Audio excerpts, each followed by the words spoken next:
The Interrex was literally a ruler between kings during the Roman kingdom and the Roman Republic. He was in effect a short-term regent. The office of Interrex was supposedly created following the death of Rome's first king Romulus, and thus its origin is obscured by legend. The Senate of the Roman kingdom was at first unable to choose a new king. For the purpose of continuing the government of the city, the Senate, which then consisted of 100 members, was divided into 10 decurii, and from each of these decurii one senator was nominated as decurio. Each of the 10 decuriones in succession held the regal power and its badges for 5 days as interrex, and if no king had been appointed at the expiration of 50 days, the rotation began anew. The period during which they exercised their power was called an interregnum, and on that occasion lasted for 1 year, after which Numa Pompilius was elected as the new king. After the death of each subsequent king, an interrex was appointed by the Senate.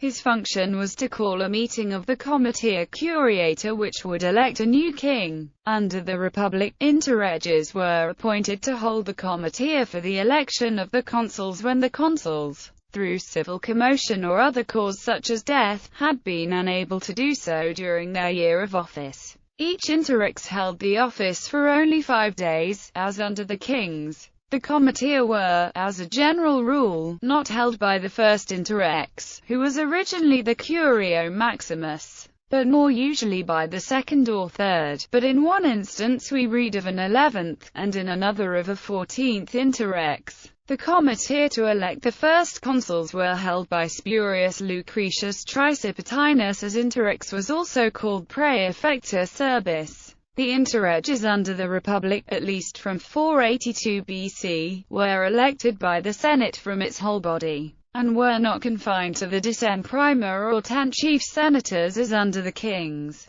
Plebeians, however, were not admissible to this office, and consequently when the Senate included plebeians, the patrician senators met together without the plebeian members to elect an interrex. For this reason, as well as on account of the influence which the interrex exerted in the election of the magistrates, we find that the tribunes of the plebs were strongly opposed to the appointment of an interrex. The interrex had jurisdiction. Interreges continued to be appointed occasionally until the time of the Second Punic War. After that no interrex was appointed until the Senate, by command of Sulla, named L. Valerius Flaccus to hold the comitia for his election as dictator in 82 BC. In 55 BC another interrex was appointed to hold the comitia in which Pompey and Crassus were elected consuls. There were interreges in 53 and 52 BC. In 52 an interrex held the comitia in which Pompey was appointed sole consul.